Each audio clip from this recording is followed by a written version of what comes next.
Saludos jóvenes, espero que se encuentren bien. En esta ocasión, para esta clase de hoy, vamos a estar terminando el tema de soluciones y vamos a estar hablando de los gases. Los temas que vamos a estar discutiendo hoy, pues vamos a dar un poquito de énfasis a molaridad, que era una de las unidades de concentración que discutimos la vez pasada. Vamos a hacer un par de problemas que envuelven el concepto de molaridad. Vamos a hablar de los gases, las variables que definen el comportamiento de los gases, y vamos a terminar discutiendo brevemente los diferentes modelos que se llaman leyes que definen el comportamiento de estos gases. Antes de entrar de lleno en este tipo de discusión, quiero sacar unos minutos para hablar con ustedes unas cosas. Primero que todo, muchos deben conocer, y si no lo conocen, pues se van a enterar por acá, de que hubo una orden administrativa que se conoce como una orden ejecutiva, específicamente la 11 de este año, que estipula que durante el periodo de emergencia a causa del COVID-19 va a haber una serie de modificaciones en las evaluaciones del aprendizaje de los estudiantes según se resuelve. ¿Qué quiere decir esto? Pues que se permitirá a los estudiantes, ya sean de certificados, técnicos, grados asociados o bachillerato, acogerse de forma voluntaria a lo que se le conoce a la modalidad de evaluación de paso o no paso en los cursos que estén matriculados durante el periodo de emergencia, lo que a nosotros nos impacta, pues este trimestre, en los cuales usted puede escoger si usted desea recibir su nota o calificación de la manera tradicional, o sea, con las calificaciones de A, B, C, D o F, ¿verdad? O sencillamente va a escoger las alternativas de PAS o no PAS para los cursos que usted entienda durante este periodo, los cuales usted solicite, con el propósito de que no vaya a afectar su progreso académico y las ayudas económicas que usted recibe. Ok, ¿qué quiere decir esto? Pues mire, por ejemplo, si usted lleva C en la clase de química, para darle un ejemplo, ¿verdad? Y esto le afectaría su promedio, le afecta que usted reciba algún tipo de ayuda económica, etcétera. Usted puede pedir que en lugar de yo darle la C cuando reporte la nota, sencillamente reporte que usted pasó el curso. ¿Qué connotaciones o qué implicaciones tiene esto? Bueno, pues que primero que todo esto no le va ni a afectar ni a ayudar en su promedio, porque el PAS no tiene un valor en calificación para el promedio, y no tendría que volver a tomar el curso porque usted lo pasó. Para acogerse a este tipo de opción, usted tiene que llevar 70 o más en la clase, y incluyendo la nota del laboratorio. Vamos a ver otra cara de la moneda.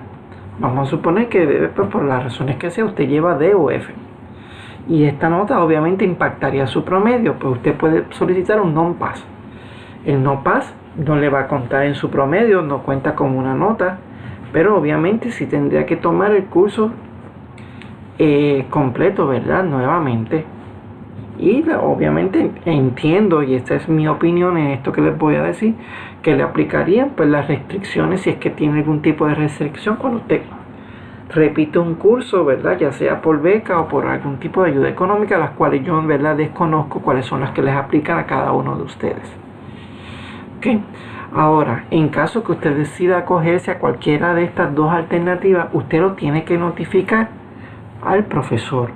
Obviamente ya usted debe saber cómo van las asignaciones, cómo van los dos exámenes, y también pues cómo va en su laboratorio. Los que son mis estudiantes pues saben que tenemos nuestro examen mañana, y si no lo ha cotejado, ya en su página del Blackboard de la universidad están los formatos para que complete los informes de ADN, de pH y de solubilidad. Okay. Antes de pasar el tema, por último, muchos de ustedes me escribieron, pero lamentablemente yo no le he podido contestar a todos, ¿verdad? No quiere decir que no haya visto, no haya leído sus correos sobre una de las preguntas del examen que tenía que ver con la tabla. Esa pregunta, usted tenía que escribir los valores de los protones, neutrones, electrones para los 3-4 átomos que yo le puse allí. No tenía letras, ¿okay? Por lo tanto, no podía tener alternativas A, B, C o D, o por lo que sea. Entonces muchos se quejaron de que, de que les decía de que había sacado cero aunque usted había escrito puntuación. Lo que pasa es que no se había marcado la opción de crédito parcial. Tan pronto usted me lo dijo, esa noche yo vine y lo cambié. Si usted entra ahorita a ver su nota, pues va a ver que hubo un cambio en su nota, pero ya se le veía reflejado. Digo, yo no sé si usted ha entrado posteriormente a eso, ¿verdad? Pero como obviamente sé que se ha ido a quejar a diferentes personas, pues para atender las mismas ya yo lo había hecho, pero lamentablemente por la carga de trabajo yo no le puedo estar escribiendo a todo el mundo, ¿verdad? Que ya lo hice. Así que esa es la parte de que a cada uno de usted puede seguirse quejando todo lo que quiera, eso es su derecho, ¿verdad? Pero sí, en ese tipo de cuestiones, si yo no le contesto, pues eso no quiere decir que yo no lo haya visto, ¿okay? Así que usted esté pendiente siempre a su nota o a que cambie sus puntuaciones. No porque no respete su queja, sino porque es su derecho.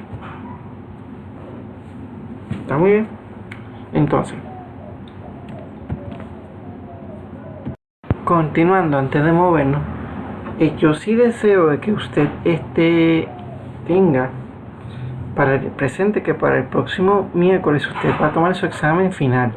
Yo le voy a pedir que usted lo tome a la hora de la clase. Se lo vuelvo y se lo digo, ya se lo había dicho, pero vuelvo a repetírselo por si no lo escuchó anteriormente. Y es que usted, no tengo tiempo de reponerle el examen a nadie. O sea, usted lo tiene que tomar. Si usted lo decide no tomar, por las razones que sea, ¿verdad? Yo no se lo voy a poder dar más adelante porque yo cuadro notas.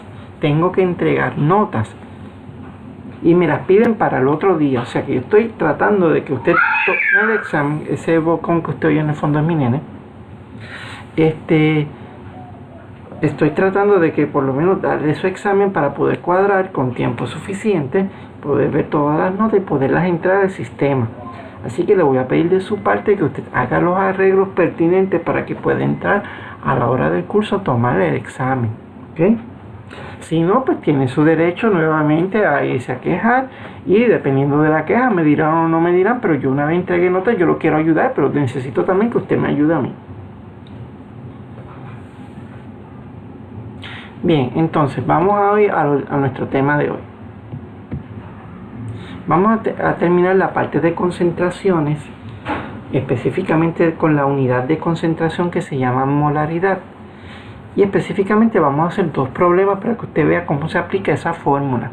Esto conlleva, usar esta fórmula conlleva el emplear dos destrezas que ya se supone que nosotros hemos visto a lo largo de este trimestre. Recordando, la molaridad nosotros la definíamos como los moles de la sustancia que se llama un soluto, que es el ingrediente que se encuentra en menor cantidad, dividido entre el volumen que usted tiene de la solución que va a preparar, y ese volumen tiene que estar en litros. Entonces, para fines de esta práctica, pues mira, tenemos una solución de hidróxido de potasio con un volumen de 400 mililitros que contiene 2 moles de KOH. ¿Cuál es la molaridad de la solución? Si usted se recuerda, viendo la fórmula de hace unos segundos, yo necesito conocer los moles del soluto y dividirlo entre el volumen total de la solución. Lo que pasa es que ese volumen tiene que estar en litros y a mí me lo están dando en mililitros. Me están dando los moles, pero el volumen me lo están dando en mililitros. Así que eso conlleva que recordemos nuestros pasos de convertir. Yo tengo que convertir de mililitros a litros. Así que si usted está aquí, pues se va a mover 1, 2, 3 veces hacia la izquierda, como se lo habíamos explicado. Y usted toma eso, el puntito está aquí al final, porque no lo vemos antes, o sea que siempre está al final, si no se puede notar. Y usted se va a mover 1, 2 y 3 lugares para convertir de mililitros a litros. Y el resultado le daría 0.400 litros. Por si estaba dormido. Entonces, en el problema nos daba unas alternativas, así que cuando usted hace el cálculo, divide los moles 2 entre el volumen, que es 0.4, y le da que su concentración es 5 molar. Fíjese amigo, el KWH es el ingrediente principal de un detergente que se llama Drano, que se utiliza para destapar las tuberías de los fregaderos, inodoros, etc. Y es una base fuerte que la vamos a ver en nuestra clase del próximo lunes. Nuestra práctica número 2 aquí va a envolver el que nosotros nos van a dar una cantidad de un compuesto y nos van a dar su peso o su masa molar para que nosotros digamos la molaridad. El ejemplo lee como sigue. Una solución de glucosa con un volumen de 2 litros contiene 72 gramos de glucosa. Eso podría ser, por ejemplo, aplicado a su campo un suero. Por ponerle un ejemplo, no es que tiene esta cantidad, pero los sueros, pues, ¿verdad? Además de tener electrolitos, también tiene glucosa. Si la glucosa tiene una masa molar de 180 gramos por mol, ¿cuál es la molaridad de la solución? Nos dan estas tres alternativas para que nosotros hagamos el cálculo y digamos cuál de las tres es. Debemos recordar que para calcular molaridad yo necesito los moles del soluto. No me están dando los moles, pero me están dando los gramos y me están dando la masa molar. Y al principio del material de este último examen, nuestra primera clase nos enseñaba a cómo cambiar de gramos a moles utilizando precisamente la masa molar. Así que nuestro primer paso debe ser nosotros convertir esos gramos a moles usando dicha masa. Si se recuerda, habíamos dicho que la masa molar nos dice cuántos gramos hay en un mol de la sustancia. Pues si yo tengo 72 gramos de C6H12O6, que es glucosa, y un mol de glucosa pesa 180 gramos, cuando yo hago esta división, ¿se acuerda del dominó? Para cambiar de gramos a moles, y este resultado me da que es 0.40 moles. Una vez ya tenemos esos moles, simple y llanamente yo los coloco en la fórmula de molaridad y divido 0.40 mol sobre 2 litros, que es el volumen, y el resultado me da 0.20 molar. La M mayúscula representa la división de mol entre litros. Es una forma corta de decirlo y se refiere a lo que llamamos molaridad, como ya lo hemos explicado. ¿Ok? Básicamente lo que vamos a tocar en términos de solución y de unidad de concentración. Como usted ya vio en la tabla de la semana, del lunes pasado, existen diferentes unidades o formas de concentración además de esta, pero para fines de nosotros del trimestre solamente vamos a tocar molaridad. Si debe conocer las otras por si en algún momento se las preguntan, como por ejemplo en su examen. Ahora vamos a cambiar de tema y nos vamos a mover a los gases. Los gases son un punto importante, ¿verdad? Porque nos permiten a nosotros, en nuestro campo de la enfermería, nos relacionamos con gases cuando le damos la terapia a un paciente o le conectamos, ¿verdad?, esa línea de terapia a la línea de oxígeno que tiene el hospital o la unidad de salud donde usted trabaja. Pues eso que sale por ahí es un gas de que es oxígeno. Así que en cierta manera nuestros gases también tienen una utilidad en el área de su práctica profesional. Vamos a entrar de lleno a los objetivos que tenemos para este tema. Pues mira, lo que deseamos nosotros es introducir el concepto de gases y conocer las propiedades más sobresalientes que estos tienen. Vamos a estudiar las leyes que describen el comportamiento de los gases, ¿verdad? Y vamos, además de esto, a ver de qué variables son las que deciden o determinan cómo se comportan los gases. Antes de entrar de lleno, mire, vamos a hacer un ejercicio bien básico para su conocimiento. Estos 4 objetos están indirecta o directamente relacionados a los gases. Cada uno de ellos, ya sea el oxígeno, el dióxido de carbono, o el helio, se relaciona con cada uno de estos. Así que momentáneamente el A tiene que ver con la champaña, el B el árbol, el C la vela y el D el globo. Así que usted puede rapidito, ya sea en una hojita o en su mente, asignarle a cada uno de estos objetos qué gas es el que se relaciona con ellos. ¿Ok? Si ya lo hizo, si no puede detener la grabación como de costumbre. Vamos a ver entonces. Pues mira, la efervescencia o el burbujeo de la champaña tiene que ver con el CO2, que es un gas que está disuelto. Lo mismo le pasa a las bebidas carbonatadas como la Coca-Cola, Pepsi, 7-Up, etc. El árbol pues, se relaciona con todos los gases. Él produce oxígeno y consume el dióxido de carbono que los seres vivos producen. La vela se mantiene encendida la llama porque requiere de oxígeno para que ésta pueda seguir llevando a cabo la combustión, que es como se le llama la reacción, si se recuerda un poquito de las reacciones que hemos visto. Y por último, el globo pues está lleno de helio, ¿verdad? Que es el gas que hace de que si usted lo ingiere una pequeña cantidad comience a hablar extrañamente como el pato Donald, si es que no lo ha intentado ya. Bien, cuando nosotros vemos los elementos de la tabla periódica, usted puede notar que la mayoría de los elementos que son gaseosos se encuentran a la derecha de la tabla periódica, y estos elementos, a excepción de hidrógeno, que obviamente por su tamaño y por su peso está a la izquierda, pero es un gas y es un no metal, que era el punto que íbamos a tocar. Básicamente los elementos que son gas son no metales, así que tenemos que aquí hay hidrógeno, nitrógeno, oxígeno, flúor, cloro y todos los miembros de la familia 8A, que eran los gases nobles o los gases inertes. Recuerde, no todos los no metales son gases, sino que una buena parte de los no metales son gases. No todos, pero una cantidad determinada sería el término correcto. Los gases, pues mire, nosotros los gases los podemos ver en la atmósfera. Gracias a su existencia, cuando nosotros vamos a la atmósfera, nos damos cuenta de que la atmósfera se compone mayormente de 78% nitrógeno, 21% oxígeno, y el 1% que queda son otros gases que pueden ser gases como argón, dióxido de carbono, monóxido de carbono, ¿verdad? Estos últimos productos de las actividades antropogénicas, que es como se le conoce a las actividades del hombre. Okay, pero una cosa importante antes de volver a esto, vamos a volver nuevamente a nuestra gráfica.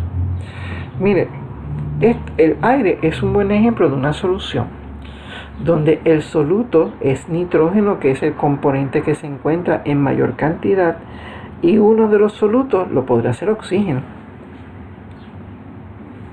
Otro de los solutos, ¿verdad? Pues serían los pequeños gases que se encuentran en cantidades remotas o mínimas. Así que es un buen ejemplo de lo que es una solución, que como debemos recordar es una mezcla homogénea. Bien. Otro punto de los gases, pues mire, para que usted los compare. Tenemos nuestro planeta comparado con los dos planetas más cercanos que tenemos, en términos de la cantidad de gases que contienen sus atmósferas. Nótese la diferencia. En Venus el 96% de la atmósfera es dióxido de carbono. Un palito allí viviría muy feliz, porque tiene mucho dióxido de carbono. Nosotros no podríamos vivir allí, porque la cantidad de oxígeno que hay está en trazas. Eso quiere decir en cantidades bien pequeñas. Cuando nos vamos entonces a Marte, pues mire, uno de los problemas, hace muchos años existía la teoría que nosotros podíamos ir a Marte y vivir allí. Pues uno de los problemas que tiene Marte es que también pasa que su atmósfera tiene una alta cantidad de dióxido de carbono. Tendríamos que sembrar el Amazonas allí para cambiar esa atmósfera y aumentar esos niveles de oxígeno a unas cantidades que podrían entonces ¿verdad?, ser aceptables para la vida humana. Cuando hablamos de los gases, qué buena vida, ¿verdad?, la de los niños. Cuando hablamos de los gases, la naturaleza de ellos. Los gases, usted tiene una serie de características. Primero, usted los puede comprimir. Es por eso que usted le puede colocar más aire al neumático de su carro, pero no le puede colocar más aire a un globo. Perdón, le puede también colocar más aire a un globo. No le puede colocar más agua a un vaso. Era la explicación a la analogía. Porque el gas usted lo puede comprimir, pero el agua va a llegar a un punto donde el agua usted no la comprime. Cuando llega al tope del vaso se va a comenzar a desbordar. Adicional a eso, los gases poseen densidades bien pequeñas. Como nosotros hemos aprendido ya, la densidad es la relación de masa sobre volumen. Las densidades de los sólidos o de los líquidos están en promedio. No quiere decir que todos los sólidos o todos los líquidos tienen esta densidad, pero cuando uno lo busca en promedio, están cercanos a los 2 gramos por mililitro. La densidad de un gas apenas llega a 0.2 gramos por litro, no por mililitro, por litro. O sea que poseen densidades bien pequeñas. Es por eso que usted y yo podemos caminar en la masa de aire que nos rodea, que es la atmósfera. Porque si fuera bien denso no nos podríamos mover. Si fuera bien denso no podríamos ver a las personas delante de nosotros por la densidad de esos gases. Otras características que usted debe conocer es que los gases no tienen ni forma ni volumen definido. Por eso es que el gas adopta la forma del globo, adopta la forma del neumático donde usted lo coloque. Y bien importante, ejercen algo que se llama presión. ¿Por qué es que pueden ejercer presión? Pues mire, si usted tuviera la oportunidad de mirar ahora mismo la superficie de la mesa o de la silla donde usted se encuentre, usted va a notar que hay un chorro de moléculas de gases que se están moviendo a gran velocidad, chocando con la superficie, porque como las moléculas del gas tienen libre movimiento, estas se mueven constantemente y a gran velocidad. ¿Qué ocurre? Esa velocidad hace que cuando chocan ejerzan una fuerza por unidad de área. A esa fuerza por unidad de área se le llama presión. Si hablamos de la atmósfera, como la atmósfera es una masa de aire, como lo vimos en la gráfica de Pi que vimos anteriormente, pues esa atmósfera va a ejercer una presión sobre la superficie, sobre nosotros que estamos caminando en la superficie, y a esa presión la llamamos presión atmosférica porque es la presión que ejerce la atmósfera. ¿Okay? El instrumento que se utiliza para medir la presión es lo que se le conoce como un barómetro, no barómetro, barómetro, es esdrújula. Me lo cambio el sistema. El barómetro, pues mira lo que hace. Pues sencillamente el barómetro es un invento bien curioso y bien, hasta de cierta manera, uno después que lo estudia dice tan sencillo, porque no se me ocurrió. Pues mira, ¿en qué consiste el barómetro? Se llena un envase de un líquido, específicamente se usa mercurio. ¿Por qué no se usa agua? Porque el agua se evapora. A pesar de que la temperatura afuera no esté a 100 grados, por eso cuando llueve usted al otro día va y el bache que usted dejó no se encuentra.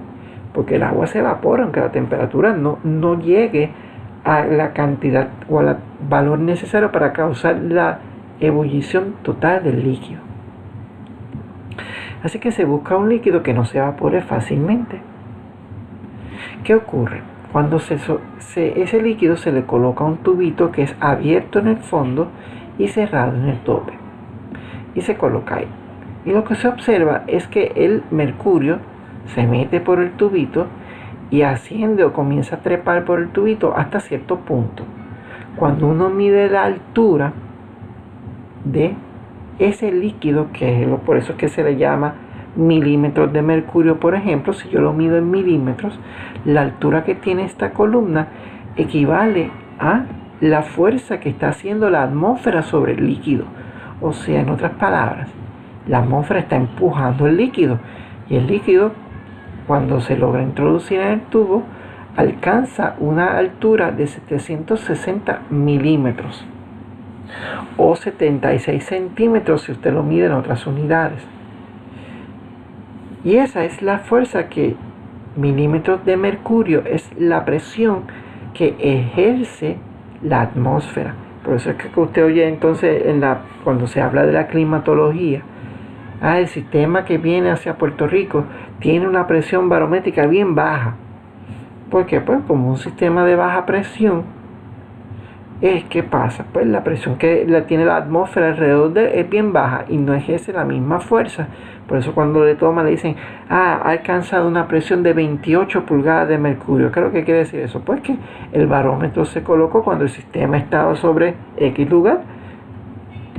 Y entonces el cilindro, el mercurio, subió 28 pulgadas. Lo que pasa es que a veces se mide en pulgadas, otras veces se mide en milímetros, dependiendo del área de la ciencia. El diseñador de este invento del barómetro es un científico que se le conoce como Evangelista Torricelli. Se le atribuye a él haber sido el asistente de un científico que se llamaba Galileo, que casi nadie conoció, ¿verdad?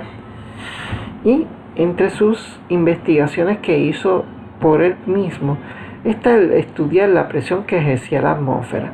Y él fue el que diseñó el primer barómetro, como lo vamos a ver en esta animación. ¿No? Él logró medirla utilizando, obviamente, un tubo en lugar de hacer un tubito pequeño, utilizó un tubo largo, específicamente de 1 metro. Como lo habíamos dicho, cerrado en uno de los extremos, pero abierto en el otro. Así que vamos a pedirle a Torricelli que lo ponga. Y Torricelli notaba que cuando él lo introducía en un envase que contenía mercurio, la altura que subía ese mercurio era equivalente a 76 centímetros, o lo que habíamos visto, 760 milímetros de altura. Invento curioso, ¿verdad? Y entonces él dedujo que esa altura se debía a la fuerza que ejercía la masa de aire que rodeaba al mercurio, que en ese caso era la presión atmosférica, o la masa, ¿verdad?, del aire, que básicamente está en la atmósfera, ¿no?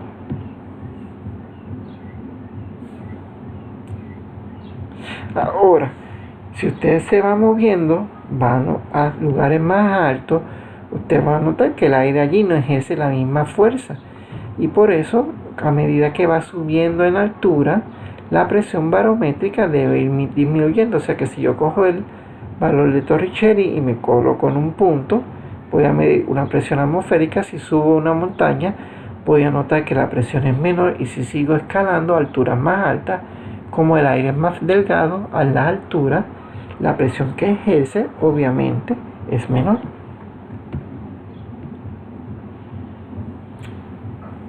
Así que muy curioso el invento de Torricelli.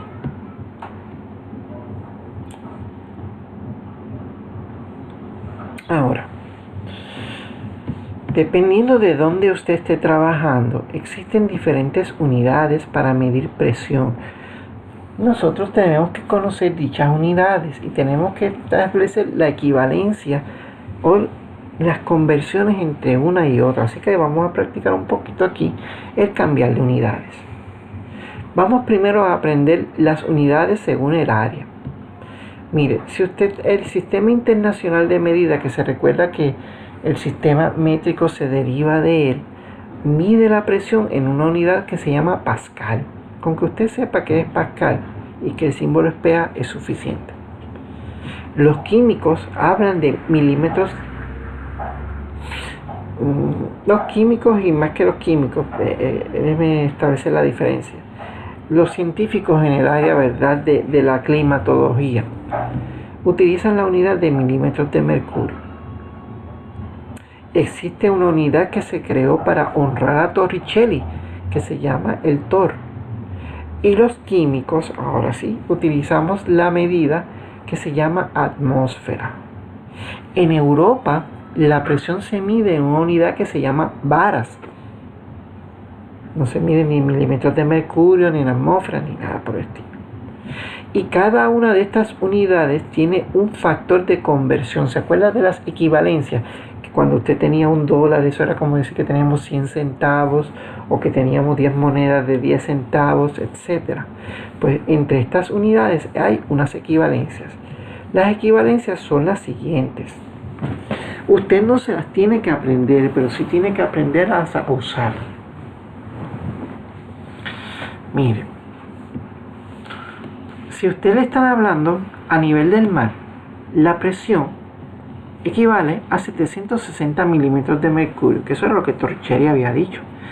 Eso equivale a 760 torr, o sea, es lo mismo. Eso equivale a una atmósfera. Y una atmósfera equivale a 101.3 kilopascales. Y si usted está en Europa, eso equivale a 1.013 bar. No me puedo quejar, se está portando muy bien en él. Me está dejando grabar. Entonces, estos son equivalencias. Usted puede usarlas para convertir de una unidad a otra, utilizando nuestro dominó, donde usted coloca abajo la unidad que quiere cancelar y arriba la unidad que usted desea o que le pide en su problema. Miren, por ejemplo, esto es un ejemplo que lo vamos a presentar. Yo lo voy a resolver inmediatamente porque tengo que moverme la presentación, pero usted puede detener la presentación y tras resolverlo, para luego pasar al siguiente slide y poder notarlo. Bien, nos dice aquí que calculemos el valor que tendrá una presión de 635 milímetros de mercurio en las unidades de atmósfera, baras, torr y kilopascales. Obviamente, tenemos que recordar esto. Que usted le puede tirar una foto y llevarlo al siguiente ejemplo. El nene está feliz. 635 milímetros de mercurio equivalen, nos los pedían atmósfera, pero nosotros usamos que la conversión del dominó, donde una atmósfera equivale a 760 milímetros de mercurio. ¿De dónde saqué eso? Aquí. Una atmósfera equivale a esto. Milímetros de mercurio cancela con milímetros de mercurio y el resultado le debe dar 0.836 atmósferas. Nos querían que cambiáramos de milímetros de mercurio a varas. Pues 635 milímetros de mercurio, que era el valor que me daban, yo lo voy a colocar en mi dominó. ¿Dónde saco la conversión? Vuelvo nuevamente acá. 760 milímetros de mercurio equivalen a 1.013 varas. 635 milímetros de mercurio equivalen a 1.013 varas. Milímetros de mercurio cancela con milímetros de mercurio y el resultado final está aquí. De milímetros de mercurio a torr, pues es algo académico, porque como equivalen a lo mismo, el resultado sigue siendo igual. 635 en lugar de ser milímetros de mercurio son torr. Y milímetros de mercurio a kilopascales, pues la misma transparencia nos decía que cuando usted tiene 760 milímetros de mercurio, esto equivale a 101.3 kilopascales. Así que es una buena forma de usted practicar conversiones. Como le dije, no tiene que saberse la equivalencia, yo se la voy a presentar, pero usted tiene que saberla usar. Ok. El comportamiento de un gas o sus propiedades se definen en 4 variables. ¿Cuáles son estas 4 variables? El volumen del gas es una de esas 4 variables. La temperatura es otra de esas variables. Esta es una buena pregunta para uno escoger. La cantidad, que se mide en moles, es otra variable. A los moles se le asigna la letra N cuando hablamos de gases. A la temperatura la letra T y al volumen la letra V.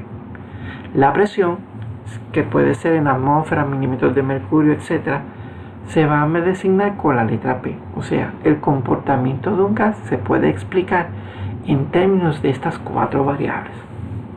Científicos en el pasado se dieron a la tarea de estudiarlos y desarrollaron una serie de modelos matemáticos, que es lo que nosotros vamos a llamar como leyes de gases. Nosotros vamos a ver 3 leyes principales. Con que las colocamos y veamos cómo se relaciona las variables con cada ley es suficiente. No vamos a hacer nada matemático. Bien, el primer modelo matemático se le conoce como la ley de Boyle. Boyle era un científico, si no estoy equivocado, inglés, que vivió para finales del siglo XVII. Y él decidió estudiar el comportamiento que tenían los gases estudiando dos variables, estudiando la presión y el volumen. Para estudiar estas variables, él dejaba igual las otras dos, o sea, él dejaba quieta la temperatura y dejaba quieta la cantidad de los moles que tenía del gas. Producto de sus observaciones, él determinó que el volumen y la presión son inversamente proporcionales. ¿Qué quiere decir inversamente proporcionales? Que a medida que uno aumenta, el otro va a disminuir. No necesariamente linealmente, pero sí va a haber una relación en que uno sube y el otro baja. Vamos a verlo en esta animación. Mira, yo tengo en esta animación una jeringuilla que le he colocado aire dentro de ella. Y esa jeringuilla yo la tengo conectada a este regulador que se le conoce como un manómetro. El manómetro sirve para medir los gases que se encuentran en envases cerrados. Por ejemplo, el tanque del gas, si usted tiene una estufa de gas, ese tanque de gas, si uno le coloca este regulador, actuaría como un manómetro porque estaría midiendo cuánto es la presión que hace el gas dentro del envase. Así que mira, yo lo que voy a hacer, yo voy a hacer que el volumen que ocupa el gas cada vez sea más chiquito. Y tú mira lo que le pasa a la presión. Vamos a subirlo un poquito y lo soltamos. Un poquito más. Vamos a exagerarlo aquí. Vamos a hacerlo bien exagerado.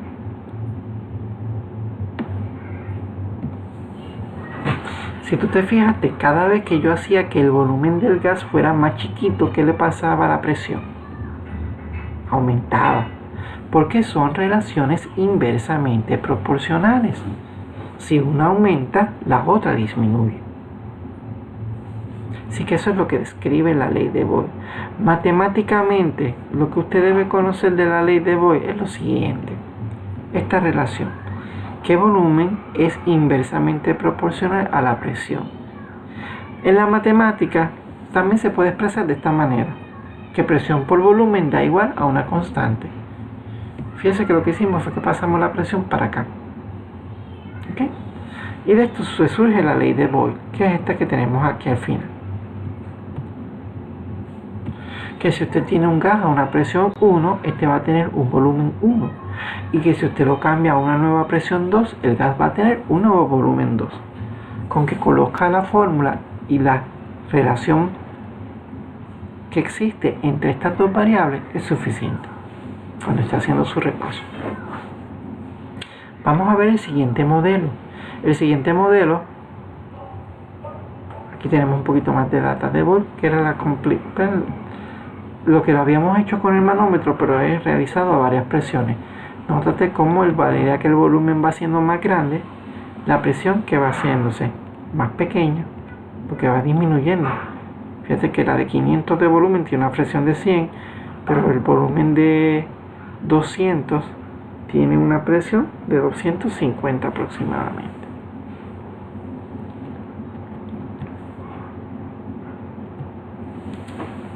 Bien, Jacques Charles, que era un científico francés, si no estoy equivocado. Este existió prácticamente casi 100 años después de que existió Boyle.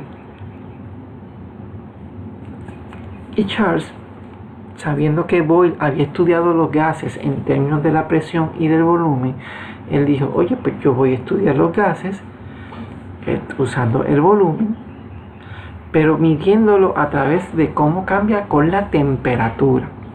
Esto es cierto únicamente si tú dejas los moles y la presión constante. Eso lo tienen que recordar. Y Charles descubrió que el volumen era directamente proporcional a la temperatura.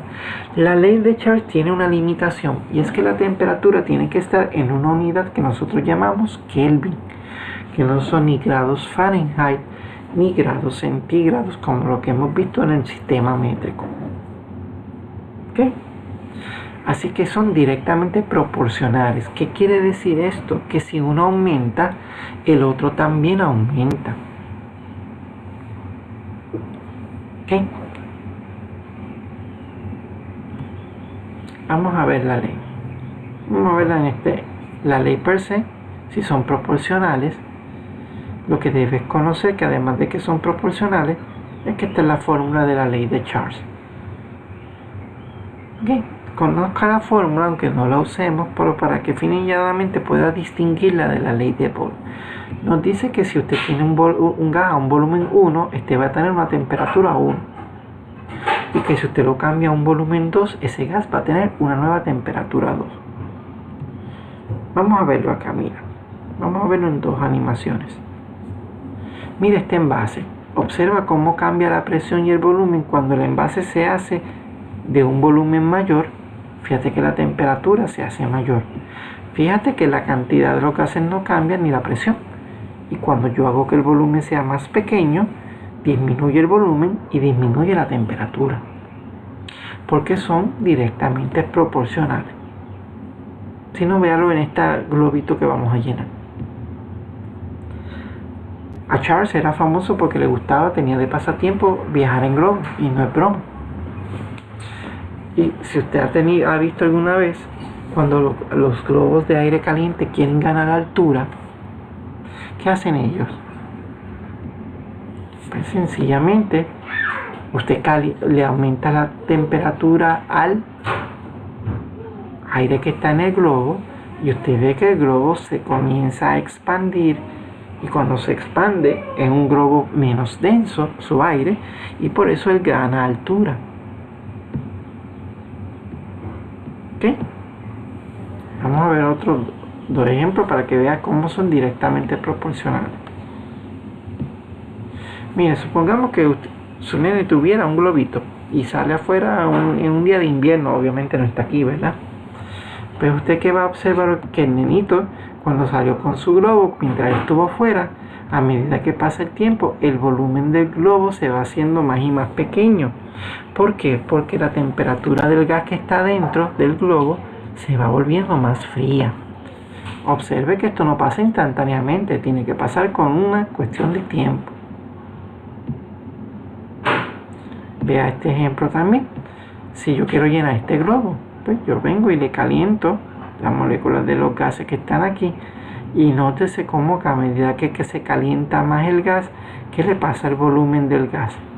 Va aumentando, y por eso es que el globito va creciendo de tamaño y de tamaño, que era lo opuesto que veíamos en el globito del nene que habíamos visto en el invierno. También la ley de Charles nos ayuda a explicar algo. ¿Por qué las ollas de presión? Vamos a hacer este resumen. Esto básicamente es un resumen de la ley de Charles. Fíjese que a medida que se calienta el gas, sube su temperatura, aumenta su volumen, por eso es que el pistón se levanta. Pero fíjate que la presión se queda constante. ¿Ok? Esto puede ocurrir a diferentes presiones, el comportamiento es el mismo. O sea, tú puedes dejarlo constante a una presión de una vara y mira el comportamiento, a 2 varas, 4 varas, por decir algún ejemplo, ¿verdad? Pero la presión se mantiene constante y vas a notar de que el volumen aumenta a medida que aumenta la temperatura. Recuerda que tiene que estar en Kelvin. Mire, ¿por qué las ollas de presión no son de cristal? Pues mire, vamos a suponer que usted tiene esta olla de cristal y que usted echó un poquito de agua. No se maree con la bolita, se lo voy a indicar. Pues siempre un poquito de agua se evapora y usted va a ver que dentro de la ollita está su molécula de agua moviéndose. Pero usted va a calentar el agua, así que vamos a poner un poco de candela. Usted sabe que a medida de que caliente, entonces el agua va a comenzar a evaporarse. No se maree con la bolita. Y a medida que siga aumentando, la temperatura del gas de esa agua va a ir aumentando. ¿Y qué va a pasar con su volumen? Va a ir aumentando.